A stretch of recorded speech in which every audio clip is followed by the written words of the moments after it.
Hey guys, I'm Chris, And I'm Mike. and welcome back to this week's No Limits, the Thriller Podcast. How you doing today, Mike? I'm doing great, but we had a little technical difficulties before recording. Because of that, I was not able to write a limerick. So, Chris, you got to bear with me. Consecutive weeks in a row, we're going with AI ChatGPT limericks for the night. Don't bullshit the people. It wasn't because of the... all right, let's hear it. We did have technical difficulties. You can't deny that. All right, you are right at that, but the technical difficulties were not the reason why you used ChatGPT. But anyways, let's hear it. I want to hear it. You said it was great. The limericks are too good. I just can't pass up on it. AI is just kicking our asses. I couldn't do better than this. Can you imagine Digital Fortress, that whole universe when that book was written, late 90s as his first book? Mm-hmm. Thinking in 30 It's about years. Bitcoin, right? Like less than 30 years, we're going to have cryptocurrency, almost replacing the US dollar, some would argue, causing financial collapses, AI and the financial industry being what it is. And NSA, remember that book took you into the depth of, didn't they go to Fort Meade and NSA? Oh, yeah. There's murders. Yeah. The tech just must be years, light years ahead. Oh, crazy. It's like apples and oranges trying to compare that book to modern day technology. And it'd be so interesting to see what he got right even back then about what the industry, the big data industry and all this tech was going to look like. Man, maybe we should read that book next. You're jumping on a book before you even give us the limerick, though. Yeah. Don't leave the people in suspense, man.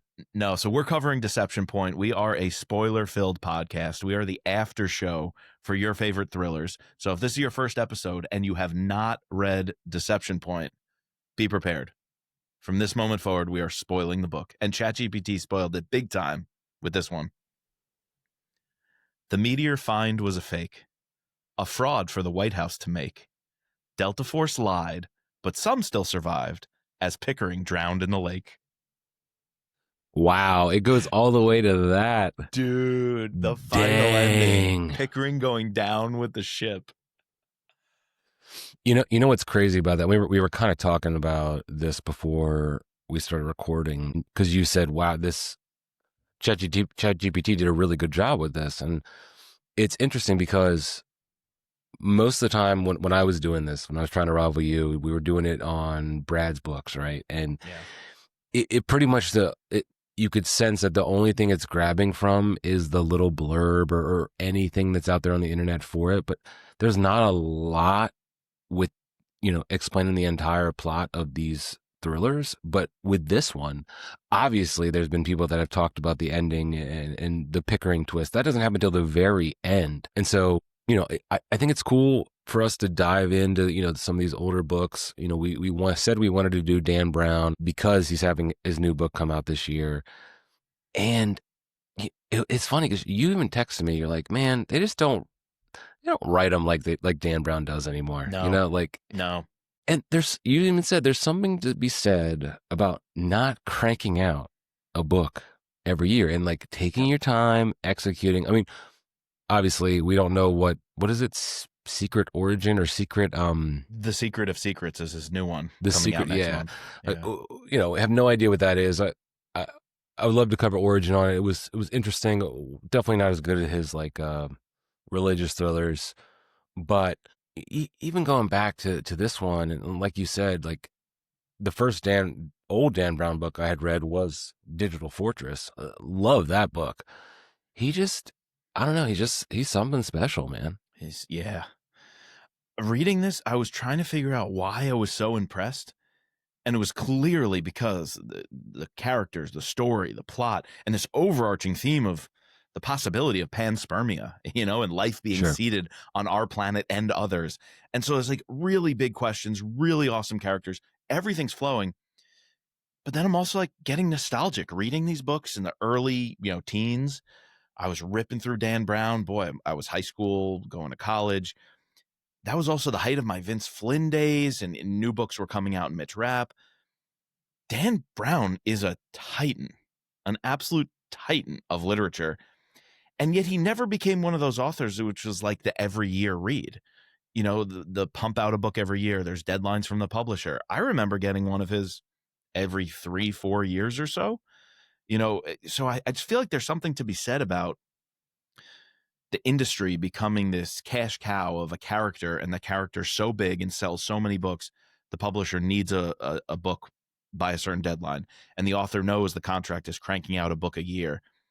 I wonder if that has its limitations, and I think Dan Brown just like far exceeds anything that could be done on that schedule, putting out masterpiece after masterpiece, especially if you talk Digital Fortress to Deception Point. Was Da Vinci Code then third? Or Angels and Demons? I thought it was Angels and Demons, but Angels and Demons and Da Vinci Code. Like, we are just talking about absolute classics being banged out by the same guy. This book is phenomenal, and I haven't read Dan Brown in quite a number of years. I was missing out. You're missing out if you're not reading Dan Brown and rereading Dan Brown, because I knew everything about this book from when I was, 20 years old, teenager, 16 years, whatever it was when I first read it. And it still blew me away. Like, there were still twists and turns and maneuvers that I didn't expect. Edge of my seat stuff. It's like, I think I remember this meteor being fake. Like, I don't think there really was alien life, but every little reveal, the scientific details of why the meteor checks out, how civilian scientists and NASA scientists verify it. I'm quite literally on the edge of my seat with those conversations, with Rachel Sexton being pulled in and mansplained everything or science-plained everything. I'm edge of my seat as if this is like the jaw-dropping actions shoot 'em up scene, and it's just a conversation on an ice shelf around this meteor. Like, I had so much fun with that, and the whole team of people explaining it. Yeah, dude, this book is a wild ride. And obviously we'll get into the scorecard in a little bit. And I think, at some points it just kept getting layered and layered and layered and layered and layered. And then, even when we get towards the end, we're like, oh my God, like twist after twist. And then they're on the boat and there's a bunch of sharks below them. And if they have blood, and then and they drop in the water, and the sharks are going to get them. But under the sharks, there's a volcano, that the magma thing, the magma thing. And then I don't know, like at some point, maybe it got a little bit too much. But I will say, never was I like disappointed. Like, it was very propulsive, and the one thing, I do think it just dragged on a little too long. Sure. Like, if I had to make like my major criticism with the book is that like some of the stuff could have been wrapped up. Maybe could have taken out one too many things. But like, I really enjoyed like the entire end scene on this cool ship. I'm even like trying to Google like what the hell does like a twin, I like agree. this potential twin hull research ship look like. Yeah, and what's really funny is that we had said we wanted to do this book, and we had gotten it from the library a couple months ago, and come to find out, I started reading it. I'm like, man, it's only 6 hours long. I'm like, all right, well, I'm reading it fast. Like, maybe it's not that long of a book. Something was just off about it, and then I finally look it up, and because not every abridged version like makes itself clear that it's abridged. Like, sometimes they don't say it in the beginning. Sometimes it doesn't say it clear text on the audible cover. And then I look in the details of what we were reading, and it sure enough, it was the abridged version. And man, this is the time where you do not want to read the abridged version. No, because I was like, this book sucks. Like, I couldn't jive with the book at all. Shame. That's a shame. They butchered it. They cut it up. And you're right. I would agree. Any other lesser book or lesser author, I'd be criticizing this thing as a runaway train. Because to me, when we're on the Milne ice shelf, leading up to the first press conference announcing the meteor, I was all I in. wanted more action on the ice shelf. Yeah, I didn't want that to end. And then we cut to Wang, or Dr. Mang, falling into the thing, the algae. So it's like, now we got a whole nother angle that's intriguing. And boom, all of a sudden we're out on the ice shelf going off to try to get this camera or this radar detector to kind of read the tunnel. And that's when Delta Team attacks. And I was like, don't take me away from this. Everything that kept the building, I just wanted to stay in for even longer. Not to mention, when they were on the glacier or the ice shelf and it like heaved off and they were floating at Oh sea, yeah. that wrapped The up way description too of that, quick. Yeah. I would have lived that there. I would have description was stayed with them. crazy. Yeah. Yeah. I would have stayed on that floating iceberg with them. Now make this like a survival tale. And it's crazy because I thought that was going to be a major part of the action and like that was going to become the big set action piece. But no, you're right. We switched to the Goya, the ship off the coast of New Jersey. So Well, first they get rescued by a sub that just happened to be there, right? well, Like that's true. But she's that's sending insane. out the SOS signal. Right. And even that was explained well about the NRO and the National Reconnaissance Office having all these detection capabilities. And there was a plant earlier about underwater, sound detection and how every inch of the ocean is basically covered. And it was just insane how everything fit together. Everything kept me interested and it kept upping the ante. Now, you're right. That runaway train maybe started getting a little long at the very end. Once we're like, is it Tench? Is it Pickering? I'm also wondering the whole time, is it the NASA administrator? And I don't think we get closure on that, to be honest. And then all of a sudden, Tench was missing from her office, and then Pickering was missing from his office. I was like, who died in that Hellfire missile at the FDR Memorial? We thought it was Pickering. He shows up on the chopper. Every little twist and turn from the start had me intrigued. And even a book this long kept me going till the very end. Incredible.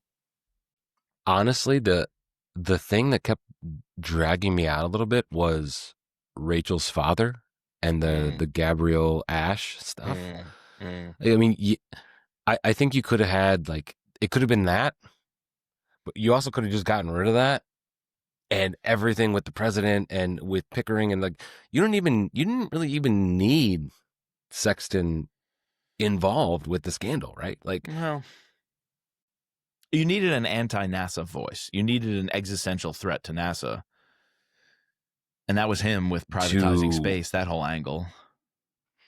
Right. Take it for what you understand will. that. I don't know. I feel like maybe you could have just made that someone within the administration trying to, dive bomb the administration from within, which actually kind of Tench is an interesting character, dude. She is. Oh yeah, I 100% until it's announced that Pickering is the one, the controller walking out of the helicopter. I thought it was her. I thought it was her. Agreed. He was perfect at, placing those, as most good thriller authors are, placing those duplicitous comments, having her say things that once you realize it, means two different things. You just the head fake. You're convinced that she is in leagues with the NASA administrator. They're the ones doing it.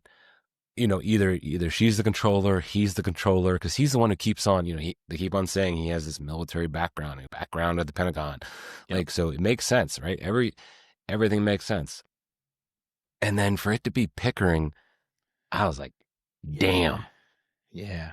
He also, in the very opening, sets himself up as an absolute force. Like no one in the government at any level talks down to him.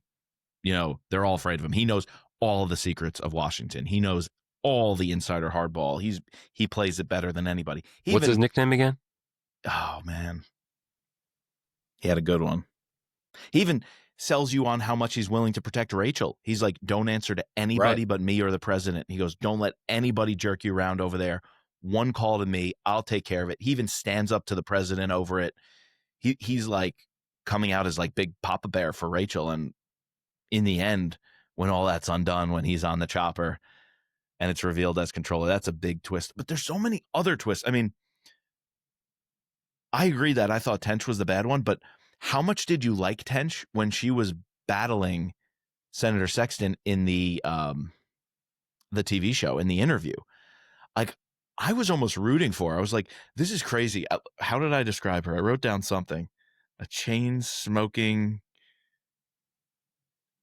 Because I was kind of brought into her when she took down Sexton on TV. She set him up. She got the NASA line out of him that he was willing to cut funding for NASA. She played her cards perfectly in that. So I was like, okay, she's this political operative. And I was kind of liking Herney, the president at the time. So I was kind of on her side, even though she was crazy. Oh, I wrote, I imagine Tench as a chain-smoking Cruella de Vil, like the polar opposite of Susie Wiles. Just this tall, lanky, squirmy, black and white hair, chain-smoking lady in the president's ear. That's how I pictured Tench. Yeah, his nickname is the Quaker. The that's Quaker. because he wore plain black suits. But to me, that almost had like a double meaning. Like, oh sure, he is a force. Like he's an earthquake. He well, can it also he said can, that he makes people quake in their boots. Right, exactly. That was part of the name. Yeah, double entendre. Yeah. Between Tench and Pickering and the whole like playing them against each other in the reader's mind was brilliantly executed. Even though you may not think so, I do think the Sexton Gabrielle Ash storyline, maybe played out too much. I bought into how it aligned with the main plot and how her and Rachel had to team up in the end. And by the way, the press conference at the end when she switches the folders, even twists going down to like the last final pages that I'm buying into. I just thought all the different storylines were hitting. Not to mention the science of it all. I really want to talk to you about how you were feeling during that opening scene when she's being brought in, flown on this fighter jet, debriefed by the president, and then boom, she's inside this bubble on the ice shelf talking to the scientists. When we meet Talland and Corky, that is an absolute trip, and that is a riot of a team. I love those guys as well. Everything is just singing. Yeah, no, even down to the scientists we lose like pretty early on. The main character, falls in. The woman, what is her name? Nora. Yeah, she was a whip. I like how, he puts these different personalities, and you quickly, like, I was bought in with Corky. Like, at the very end, I was like, no, he can't die. Like, everyone else, I kind of was like, all right, like, that's fine. But I really did not want Corky to die. He's like, the comic relief. Yeah. I was waiting for him to come back with the speedboat. I was waiting. I knew he was going to do something. I thought for sure he was going to like save the day. He did, like, calling for the rescue by calling in the radio, the Coast Guard. I thought he was just going to like ram the boat to like knock the Delta guys off or something like that. Right. That's how they would do it in the movie. Yeah. Yeah, for sure. Or he would come in when she's sinking in the Triton submarine, and he would like ram it or something to like prop it up from underneath or whatever. But that wouldn't be in Corky's nature. That would be in Talland's nature as he's written. Right. And Talland does do it. He fights off the Delta dude. Oh, he's the spear with the shotgun shell. He takes off the guy's foot. Dude, that was sick. That was sick. Dropping into the submarine to like grab Delta 2. Yeah. Like, yeah, and then at the very end, like you said, MacGyvering it to figure out, put pressure. Like, it's designed to go outward. Like, not designed to go outward. It's designed to the same force. I don't know. Everything about that final sequence was riveting. There are multiple, pretty set action pieces. I think like the beginning one on the ice shelf, pretty amazing. And then once we get back to, I guess it's only two. It's very long apart because there's a lot in between, but there's like two main confrontations, right? Two main confrontations, like you said, these big set action pieces, and they both work. But I did like the filler in between to explain who's doing what and how the pieces are getting put together. And I think there's a lot of suspense built into the little things of who knows what information, who's talking to who. Gabrielle Ash eavesdropping on the senator's conversation, the guard outside his office or his home letting her in. There's a lot of these little suspense scenes, but nothing compares to the ice shelf and the Goya. Those two scenes. And after the ice shelf thing, when they were attacked by Delta, hiding behind the sled, and then all of a sudden, Talland, again, MacGyver's like that parachute, right? Almost like a parachute to blow the Mylar balloon, yeah. The Mylar balloon for scientific testing that he uses to blow them across the ice shelf. And then I was like, how do you top that? This is so early in the book. I can't believe there's this much time left. No idea how you're going to even come close to that of an awesome action sequence. And then the Goya ship did just enough, maybe too much. There was almost too many moving pieces on that ship. The shark water, the rescue sub. Oh, and then the claw, right? The claw that he grabs the Delta operator with. And then the Pickering reveal. And And then Pickering picks up one of the machine guns and he's shooting at him. And then he has to go swimming in the shark-infested waters. And then Rachel's going to die. Almost a little too much packed into that one scene, but it at least did enough to hold up to the earlier action, which I thought was better and enjoyed more. So I was ready to be disappointed with whatever the next or second half action scene is. And I really wasn't disappointed. So I think it held its own. Yeah, and I think like everything that's in between, or like the quiet parts, they're all the times where they're, trying to figure out like, how does this meteor make sense? Or in the beginning, like, what are we actually looking at, right? Like, so it's this slow reveal using scientific techniques, scientific language, coming out through scientists or through a, what is she? She's an intelligence analyst. That part is needed because I felt like if it was just the full throttle action that those two main pieces have, like the book would just be freaking chaotic, man. Sure, yeah. You talk about you needed all that. Essentially, we have sharks with lasers on their heads, like circling a volcano. Sharks with freaking lasers on their head. No, all the other stuff checked out and was just as intriguing. And you're right. If it wasn't, I don't know if action would be enough to carry the entire book. It's really good and it does enough.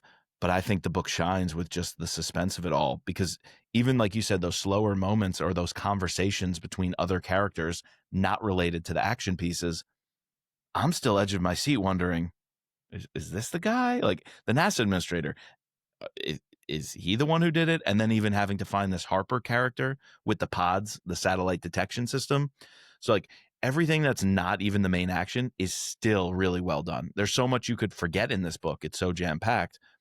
And what's impressive is it all checks out. Like that Harper guy claiming he was sick during his press conference, but really he was forced by the administrator to lie that he fixed the software and the detection system. Oh, and the way it circles back to the opening scene, because that's a great way to bring you into this Arctic kind of setting, is when they pick up the guy with his sled dogs and then they push him out into the crevasse. You kind of lose sight of that as a really gripping little scene. But when it comes back around, that because the pod system wasn't up and running to detect the meteorite, they needed a fall guy, right? And they picked this random guy living up there in the Arctic, said there was a communication from him that he found a meteor, use that as the pretense to direct pods to go find it. It all checked out. Even little things, little plants like that I had forgotten that I liked in the moment, later on had a payoff. And then the small details like the ticking grandfather clock in the office, giving it away on the phone. And that's interesting with Ash and Sexton holding back from each other. Sure. You know, each of those characters has more cards than they're playing, and they're trying to be sly. I thought their little back and forth was equally as fun. So the science is working for me. The action is working for me. The plot's working for me. Dan Brown is just, and this is his second book, I think. Like that is just I think we messed up. We said we wanted to cover his first novel, but his first novel was Digital Fortress. Way it goes Digital Fortress, Deception Point, and then Angels and Demons. Angels and Demons. So he writes Digital Fortress in 1998, this in 2001, and then Angels and Demons is in 2000. Oh, so no, that's in between. No, Angels and Demons came out before this one? Yeah, so it goes Digital Fortress, Angels and Demons, and then Deception Point, and then 2 years later, Da Vinci Code, and then 6 years later, Lost Symbol, another 6 years Inferno, another 6 years Origin, and now 6 it's been gaps. 8 years between Origin and Secret of Secrets. Wow. Yeah, so I mean, he's like any other author in the beginning, where they're forced to. I mean, look at Harry Potter, right? In the beginning, she was cranking out one book every year, and then finally she broke the mold, right? She pushed back and told him like, "Hey, I need time." I mean, and then the same thing happened with George R.R. Martin, and he's still writing his last two books. Yeah. So you don't want to be on like that side of it, but I do think there is something to taking a little bit of time and really trying to craft like that excellent book. I don't know. Dude, I'm shocked that So yeah, Angels this and is Demons. technically his third. This is his third book. Wow, I had that all wrong in my mind. You know why? I think, if I recall, when the Da Vinci Code blew up, it was the talk of the town, right? It was in the headlines. It was controversial. It was everything. I think I then went back and read Angels and Demons. Yeah. So I feel like I read it later. And it was the second movie. And it was the second movie. That's another thing that screws people up. I think Da Vinci Code got so big that people then came to Angels and Demons after reading Da Vinci Code because it was in the zeitgeist at the time. But I remember reading Digital Fortress and Deception Point before I read either of those two. That's shocking to think Angels and Demons is a second book, because that one, like this one, is also really long and very complex. Yeah, that's crazy that those three books were written in 3-4 years. A 3-year span. Like that's crazy, dude. That's wild. That's next level. Because this book's not short. Angels and Demons is not short, and the same thing with Digital Fortress. Yeah. Da Vinci Code is interesting because I remember it being narrower and thinner, thinking of like the hardbacks that I was carrying around in my younger years. And I remember it was like almost a slimmed down version of these other bigger stories that he had written. It's like the pithier version of that. And that's the one that went viral, Right. Also because the very hot button issue of oh yeah, Jesus' family. But yeah. So I'm on Wikipedia. I'm looking at the first edition cover of Deception Point, which you do not have. A little pre-spoiler of a pod. You do not have on our. I mean, it's really hard, dude. You mentioned that there's over 200 covers of this book. Yeah. But guess who has the front page, the cover page blurb for Deception Point? Who is it? Vince motherfucking Flynn. No, are you serious? Oh, I see. He says Dan Brown writes a rocket fast thriller with enough twists and surprises to keep even the I can't. And then it gets hard to read because I'm blurring it up. But yeah, Vince Flynn, author of Separation of Powers. Oh man, they went with Separation of Power. Wow, and that's a cool cover that must have been his most recent book. Yeah, at the time, right? So he had a few books under his belt already. Wow, that is a good cover too. Oh man, I went with the Goodreads ones and whatever Goodreads had on their first page, because Goodreads is like 256 editions of Deception Point. I'm like, oh geez, I should have went with Google because I'm already seeing 3 covers here that I like on Google. The original, man, that takes you right to the ice shelf, right in that dome. That is exactly what I was picturing. Almost looks like a moon base. It does.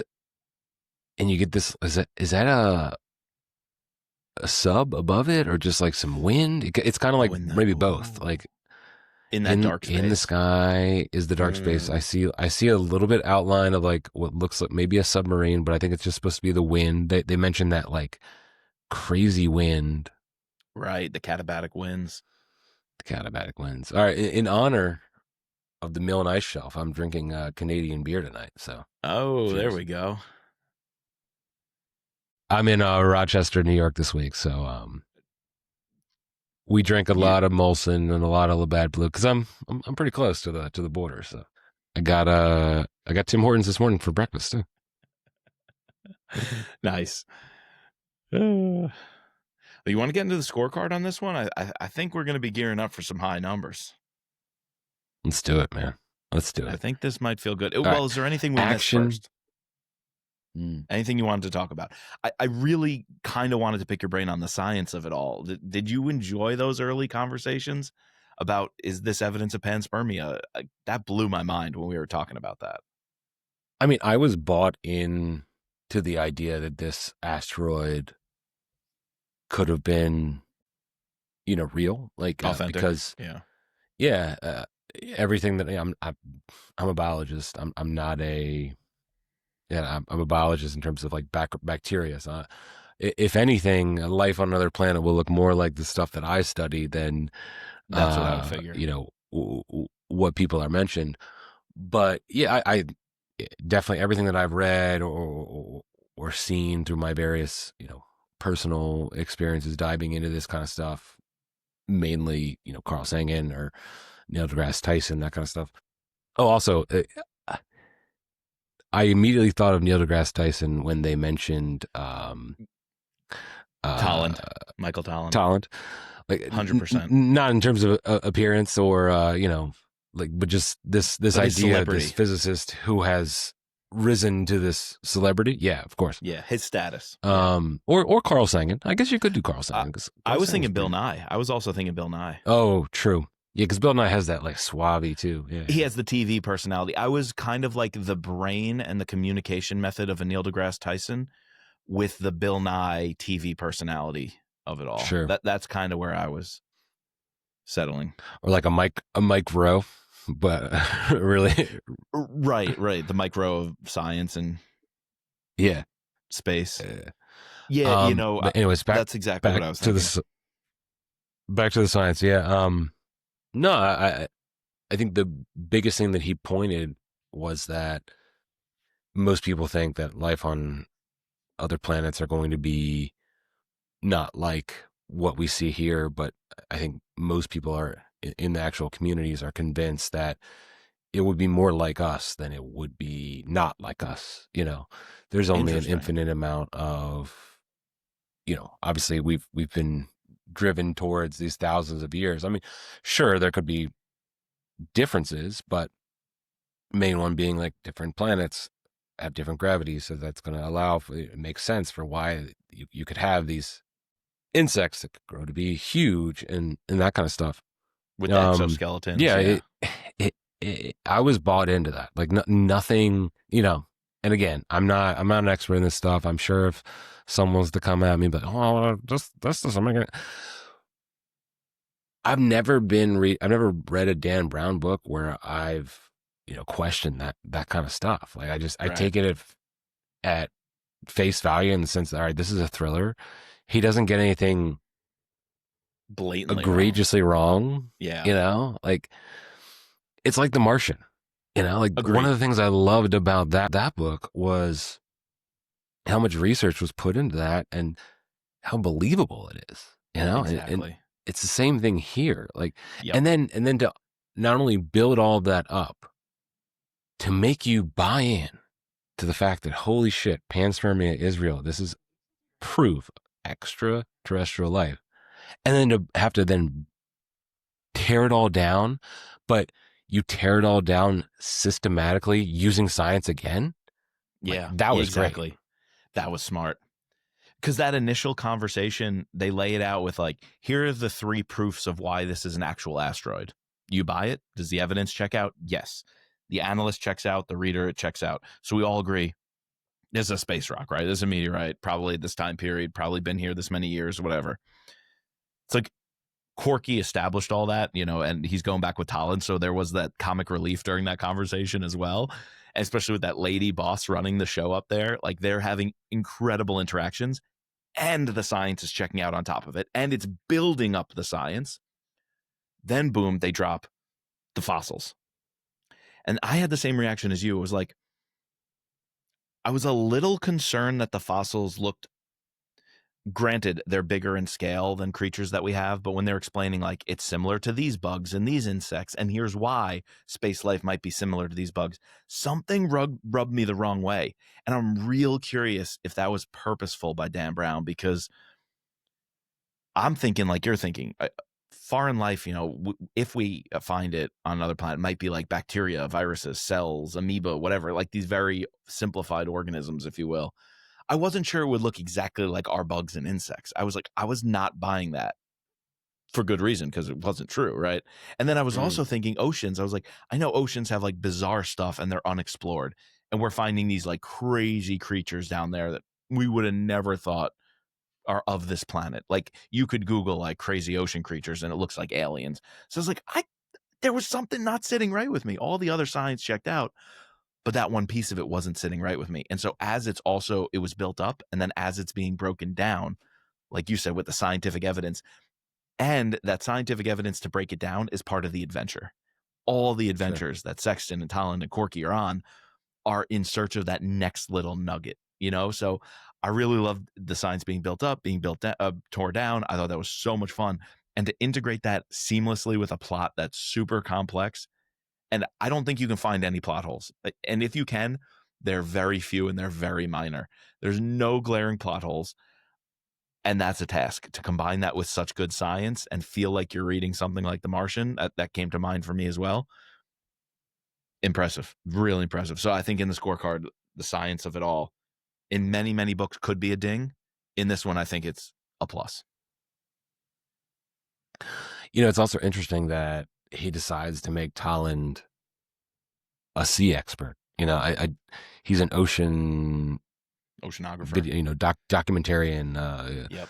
You know, someone who's knows all this stuff, and to place him, you know, he could have been any other kind of documentary scientist, but to have him be, you know, and then to place her fear around water and the fact that they have to go, you know, onto water, like it kind of all makes sense. And, you know, it's like, oh, that's an interesting, like, little wrinkle, because that's actually where this rock came from. It's, you know, and then we have both the juxtaposition of ice and then magma, and, you know, we're going a full circle here. It's intense, and it's pretty cool just to see how it comes together in the end.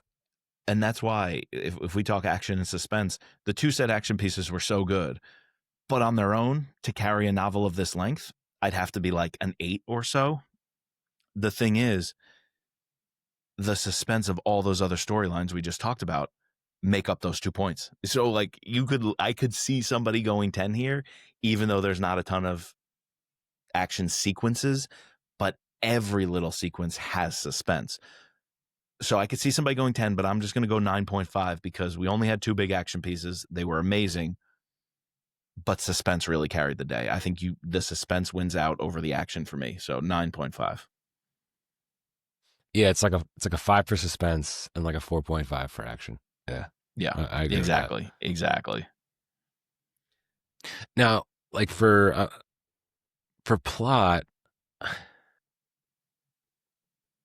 don't know. Do I ding it here or do I ding in the buy-in with the fact that it was just a little long in the tooth? Yeah. And even though I love that action sequence at the very end, you know, I did feel like the sharks had lasers on their heads, and you know, it was kind of getting a little egregious.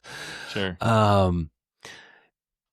You know, and then to have a freaking Hellfire missile being shot at in the middle of FDR. Like, true. That's true. And releasing the magma being shot under the water. Oh yeah, and then not only that, do we have the sharks, but then we now have to worry about vortex. Magma, and then we get rescued with this helicopter from this vortex in this, you know, like you have skill. I'm imagining like Scylla and Charybdis mixed with sharks with lasers, mixed with Delta Force operators. You know, it's a lot. Throw in Thor and, you know, Galactus, and you got like, you know, I don't know. And then quite literally, do I ding plot or buy in for that? Yeah. And quite literally with an Osprey, you pick up all that action and just simply move it into DC in the middle of a press conference with a presidential candidate at the monument. It's like, how did we go from one to the other? Right. I think you can ding it a little in plot, but you also ding it in buy-in if, as you're reading the book, those things were holding you up. That's what I would do. I ding it in plot, and I double ding it a little bit in buy-in if, when you read the book, that was causing you frustration. Because for me, it wasn't. It was flowing. All right. Yeah, I'm going to go 8.5 on plot, and I'm going to go like a 4 on buy-in. Okay. Yeah. I see what you're saying. So for you, it makes sense. But for me, that's pretty low because I got to go 9 on plot. The 1 point is the length, the one too many twists and turns. Like the roller coaster ride stopped being fun because we just didn't need that many loop-de-loops. You're like, okay, it's over yet. I'm ready to get off now. Yeah. But when I'm on that roller coaster, I was in. Like the first few loop-de-loops had me so in. I didn't start feeling that fatigue until very late in the game. So I think I can go up a little more, 4.5 on buy-in. Because while reading the book, I was loving it. Bad Bad guys. guys, I man. mean, I feel like Pickering, I counted as a good guy for 95% of the book.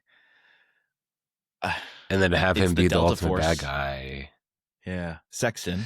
Yeah. We can group So into bad guys. I'm gonna ding the Delta Force guys a little bit. Agreed. I didn't love them. I thought that having them be anonymous was kind of weird. I don't know. They're taking like these. First of all, they're just blindly executing U.S. civilians. Like, Yeah, they're henchmen. I They're would have Dr. rather Evil's them henchmen. just been. Yeah, I would have rather them be like private contractors than to be Delta Force operators. I agree. I would have believed them more if they were doing it for money than if they were doing it for country. I think I agree.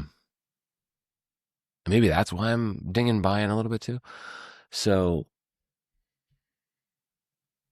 I don't know. Sexton was just like he's supposed to be the big bad, right? I guess. For most of the novel, you know. Tench maybe for the middle part of it. Yeah. I don't know, but Pickering, like, to be this mastermind and to have you bought in to him being a good guy, like, damn. Big twist. That worked. You're on his side most of the book. You're kind of questioning Tench most of the book, so. Right. I'm going to go 3.5. Yeah. That's a fair score, and I think a big part of that has to be the Delta guys being so flat. Now, if the book wasn't already jam-packed, I think it would work if you kind of make it like they're Pickering's, his boys. Like, they've been in the trenches. They'll go to the ends of the earth for this guy. Like, he's the Quaker, right? Like, this is his team. But that wasn't built up. There was an intentional choice to keep them flat and anonymous and just have them be the dirty henchmen, like have them be Dr. Evil's people. So because that choice was made, it hurts the book. But again, if you went too deep, if they had backstories, if they had a connection with Pickering, if we found out why they'd, go fight to their death for him, maybe then that would have been an extra thing that would have made everything complicated and convoluted. So 3.5. Yeah, 3.5 is where I got to sit too. But let me make up for that with a perfect 5 on Good Guys. And I'm doing that because of the scientists. I'm doing it because of Talon and Corky and the way they played off each other with Rachel, played off each other with their boss on the ice shelf. Even up until the last scene when Rachel is trying to get into the damn Lincoln bedroom and the Secret Service agent has to distract Corky. You know what? That Secret Service agent, she saved the day. She got Talon laid, so I'm going 5 out of 5 just for her. No, I think you're 100% right. Like, just the cast of characters that Brown establishes, and just to give, I thought that Gabrielle Ash was interesting. Just to have her there as this foil at times for Sexton, and in the end to prove to be his downfall. The president was very interesting. Sure. And even like in retrospect, I guess, what's her name? Oh, wow. I can't remember. The raspy chick who I thought was the Tench. She turns out to be, she was actually on the side of, she did play a role a little bit, and she knew that NASA was lying a little bit, but it was all for, I guess, she's doing her job. She's protecting the president, protecting the office. Yeah. Winning elections. Right. Yeah. No, but the scientists just scream. Rachel Sexton, very good lead character. Rachel and the scientist getting mansplained like the entire time and just taking it and then shoving it back, like it's she great. Puts it to the next level. Exactly. She shoves it back in their face. She raises everything they're giving her exponentially and throws it right at them. Yeah, dude. Setting, I think I have to go perfect 5. I think I was going to say that too. About the ice shelf, the sea, even some of the DC White House stuff, or even in like the press rooms when we're doing those interviews and things, or even how it's described at all of the press conferences, when they're describing each press conference, because there's like 3 or 4, I'm there. I'm inside DC. I'm inside the Beltway. It's happening. We're game on. Same thing with the ice shelf. And the ice shelf to me screams that cover you found, that first edition original printing, plus all the other covers. I just think, wow, Dan Brown establishes himself as a boss of painting a panorama of these amazing locations. Yeah, and I think the other reason why I love reading Dan Brown novels, especially like via audiobook, is I think he has a way with words, even for the most simplest thing, like the hallway entrance to Sexton's apartment. Yep. Like, it's so vivid that while I'm listening to the narrator, or if I was reading it, I completely imagine it in my head. Agreed. I just imagine walking down a Gabrielle. hallway. Yeah, I imagine Gabrielle's Ash, her suspenseful meandering through the NASA headquarters to try to get up to talk to the leader of pods. Or, yeah, like you said, when she's in the office and she sneaks in and the grandfather clock and, typing in the password, like all of that it's so descriptive, not heavy handed, but, Agreed. very lively. Like it's very well executed. I can't agree more. It's a different way of describing all these places. There was a chapter that opened up. It was maybe that end sequence after everything happens at the press conference. Gabriella and Rachel together save the day by bringing down the senator. A really nice bait and switch there with the envelopes. Even after that, and it's dragging on too long with all these chapters, he opens a chapter with just like, it was a cool, crisp day as the leaves were falling off the trees. Like one of these very like blasé way of writing and opening to a chapter that seems kind of flat or dull. But he just nails it. Like he just does it right. So like even like basic language describing like a setting of a tree or in a park or where they are, it's still done at like a very good level. I think I said to you in a text, let's see if I can find that. I said like he's a craftsman. He's an artisan of words. Dan Brown is doing something so different than these run-of-the-mill pump out a book. Let me type, how many words do I have to get to? What's the word count? We got to make the publisher happy.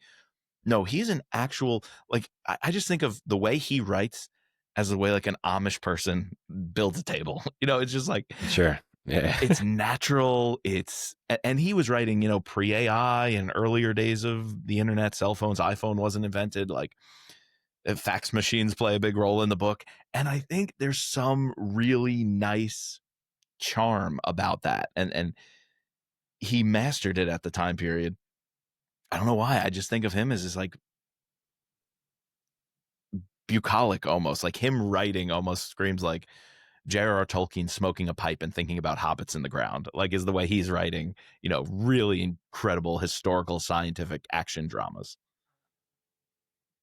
Yeah, I just remember, I forget which book. It might have been Origin, the most recent one, but the way he describes this building in Barcelona with its undulating sides, and then I immediately looked it up, and I'd never seen this building before. I know it's a famous building, but I had never seen it before.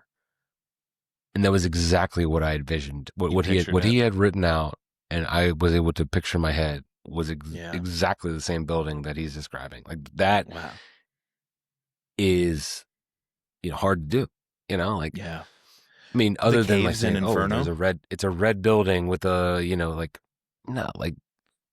to execute it like that on paper and to have your reader do it. I think it's just not to mention the high stakes stuff with the mill and ice shelf or with the boat and on the water. It's from the most intense to, like you said, the most mundane piece of it. It's well thought out, well crafted.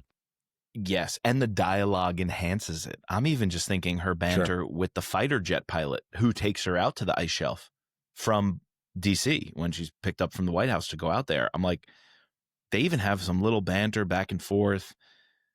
And then when they're flying, I feel like I'm in that cockpit. I'm flying with them in a fighter jet. Like I'm going at supersonic speeds or whatever, to the middle of nowhere, and she figures out we're going north by looking at the waters and the landlines. All of those things are crafted so well. So hats off to Dan. I think these scores are going to be high. We have to wrap up with cover, though. And it does not disappoint. None of these disappoint. Well, maybe some of the foreign ones, like the German one, but we're not going to talk about that. Dude, and like, you know, the little graphic you're going to put out that we normally put out, like it has some very good ones. There's some honorable mentions that, you know, we've kind of brought up. If you go look up the original one, some of the other covers get the essence of that Cover B original is one. close. You know, like just the paperback actually is close to that original printing. Yes, not as good. But that's interesting, having like a sunrise, because they mentioned that they're in the land of total. They're, you know, obviously it's the time of the year, it's the total dark. But I love the red different ones. It almost seems Martian. Yeah, I guess maybe that's what it's. You know, deception, trying to trick you. Yeah, I don't know. I'd rather it be more like moonscape kind of feel. I feel like that kind of captures what it's like being on the ice shelves better than this red rising sun. I don't know about that. Plus, the original is really cool. How we have that Arctic mountain glacier with that shining light reflecting off of it. I feel like that really captures what this book feels like when you're out on the ice shelf. Yeah, that one's very similar to the Audible cover that we had, except for, I think it's the same thing, except that below it is a sub, or like you see a sub right below it. It's like, yeah, just to have like those little things. I don't know. I'm digging all of these to capture the ice. Probably the only one I don't love is the one with the wolf. Because that is, it's like they read the opening chapter with the sled dogs or whatever, and they're like, "Oh, let's just put that." It looks like a vampire book. It looks like if they were writing vampire love teen dramas in like the late 90s, that would be that cover. Leave it to the Germans to pull that shit off. What's up with the one next to it? G? That reminds me more of Da Vinci Code, or yeah. I saw cover G and I was like, that has to be the wrong book. That one doesn't work. Yeah. I don't know who the guy's supposed to be. That's got to be some international lost in translation stuff. But H actually is funny because it might be better than the original A. H, honestly, if I got to say it, H might be my winner for covers. I almost wish it's almost as good and it's very similar to the original hardback cover A. But it might be just a tad cooler, even with that streak of light coming down from the top, echoing of like the tunnel. Like that could be under the iceberg, actually, the tunnel that goes up. So I think H is the big winner for me. You know, I don't even mind E. Yeah. With the Capitol building and some ice, you know, knowing that like it's the meteor. Yeah. Yeah. It's okay. I don't think I like how close the Capitol is to the ice, like sitting on top of it. Just a little too much overlap, but. I don't know, dude. I like all these covers. I think I'm gonna go 4.5. Yeah, I'm with you. I'm a 4.5 easily. All right, Mike. What is your free space? Man, there's so much you can go with. I think I have to go with the science of it all. When Rachel Sexton is just brought into this world, this thing is dropped in her lap and she is just like on a whirlwind tour. She gets pulled in to talk to, you know, the president, then the NASA director, and then the scientists. And it's almost like Robert Langdon, right? This is a trope with Dan Brown of pulling them out of the normal world, shocking their reality with some massive truth bomb that they have to, you know, confront and contemplate. Doing that with Rachel Sexton was a blast. So I think from the moment she's reassured by the president all the way up to when she's flabbergasted seeing the meteor, and the moment she realizes, okay, it's a meteor, big deal, we have a ton of them, when she sees the fossil and she realizes, oh shit, this is alien life. I felt I was just as captivated as she was holding that meteorite piece. So I got to go with that whirlwind of a beginning. And when we're first introduced to the scientist, I was having a blast. Nice. Yeah, I'm just gonna give another 5 points to the Dan Gorky. Brown. Oh, okay. I thought you were gonna go with the author, as you do, 9 times out of 10. uh, um, no, I thought throwing in the comic relief, this book needed it because with it's very heavy at times, heavy with science. Yeah. I just think having, yeah, I feel like Dan Brown typically has one of these characters that's gonna. And I just connected with him. I thought it was funny. Like at the very end, for him to have him pee on himself, that's what saves him from the sharks. It was just icing on the cake. I agree. A lot gets used from him, but I wanted to shout out that one more time. So I agree. And an honorable mention that really should be up there is the first action sequence when they go out and get blasted by the Delta team and then escape. The weather balloon. Damn, that's got to be up there. Those weapons. Like they're able to craft, put snow in a rifle and shoot ice bullets. That was insane. Yeah, that was sick. That was really sick. There's so many cool improvised weapons. Oh, another thing that Dan Brown's just hitting. Good stuff. Fun book. We've recently got into Steve Berry. Now we're hooked on him. I'm absolutely hooked on Dan Brown. And with only less than 10 books, I mean, we could cover them all theoretically over the next few months. Yeah. We might want to keep going because this book is so good. Everything this guy writes is gold. I might have already started rereading Digital Fortress, especially because the end of the audiobook had led into it, and I already own a copy of Digital Fortress. So, oh, nice. Hey, I'd be down. So that leaves you with a 46 and me at 45. Very great book. Very good scores. Very good. Very good scores. All right, what do we know what we're doing next time? I don't know exactly. We got a lot coming up though with Dark Wolf, the Terminalist TV show coming out real soon, so that's going to keep us busy. In terms of books, though, what else did we have on the table, on the docket? We also have to start reading Denied Access. We got our copy of the new Mitch Rapp book, so. Dude, I've read the first chapter. And all right. Boy, oh boy, you guys are in for a treat. Oh, we said we were going to read Origin. We're going to go Deception Point to Origin. We did want to do Origin. That would get us ready for Secret of Secrets. I mean, we could sub out Origin and go right to for something else. Because we did Digital early Fortress Dan Brown. Or something else. Yeah, I think our idea was do early Dan Brown and then do a modern Dan Brown to get ready for Secret of Secrets. I don't know. I'm kind of itching to do his earlier work still, though, like Angels and Demons or Digital Fortress. Angels and Demons. Yeah. I don't know. I do have to say, The Lost Symbol and Inferno for me were not my favorites. They were good, but I don't think there's anything like these first 4 books that he wrote. This was crazy. I think The Lost Symbol is my favorite. What? No. Yes. I loved it. Say by far my least favorite. I know a lot of people did not like it. I love that book. I was really upset when Ron Howard was they were going to make a movie out of it, and then he decided to scrap it, and then that's when they decided to move to Inferno. Deeply disappointed with that movie. What? That was awful. Oh, they actually made that new movie? I didn't even see it. With Tom Hanks? I was done. Yeah, with Tom Hanks. Yeah, it was not worth a watch because they completely changed the story. I had no idea. They like. Although I don't blame them because when I was reading Inferno, I gotta be honest, I was kind of done with this whole spoilers. Kill half the earth, or at least I know reproduction, make people infertile so the population goes down. This whole idea of Malthus, the Malthusian principle, I was so done with that, especially considering what's his name? Gauntlet, Infinity Gauntlet guy. Thanos. Kill all the people, let the earth restore itself, let nature have balance, people are bad, lower the population.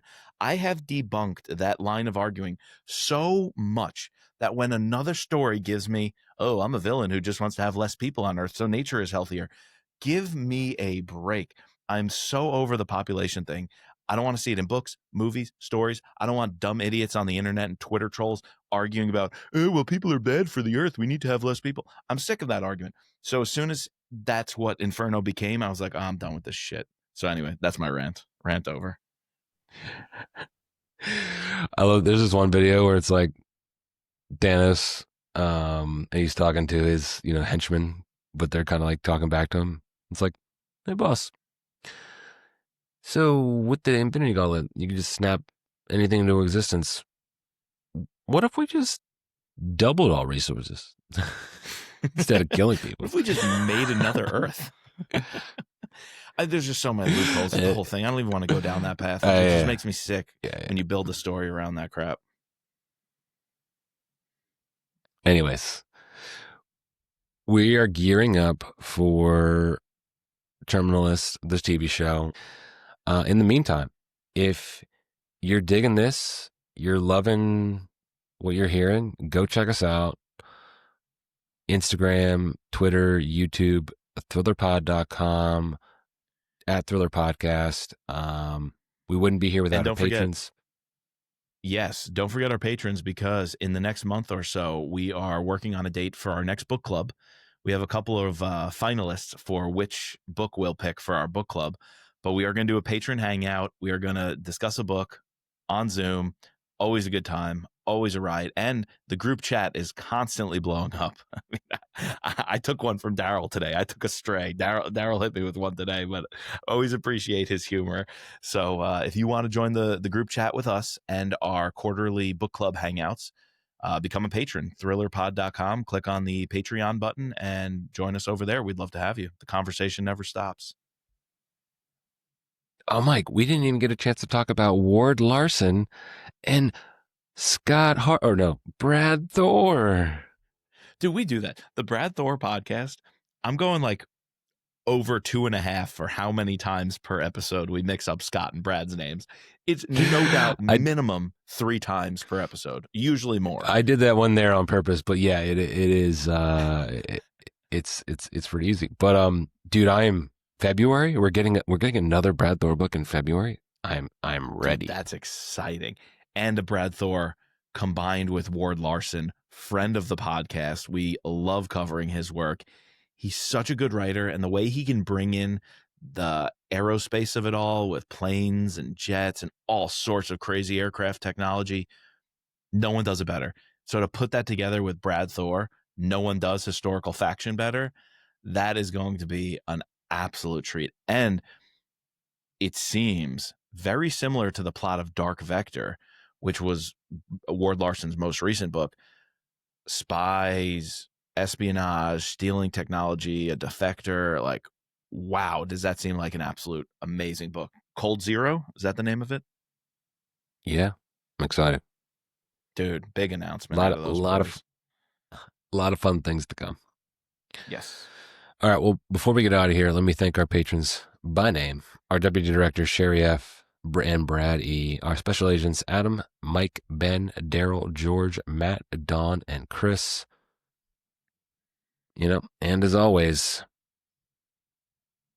just, who should I do it this time? I think it's got to be just like Rachel. Be Rachel. Yeah, unfortunately, you can't do Corky, but I want to.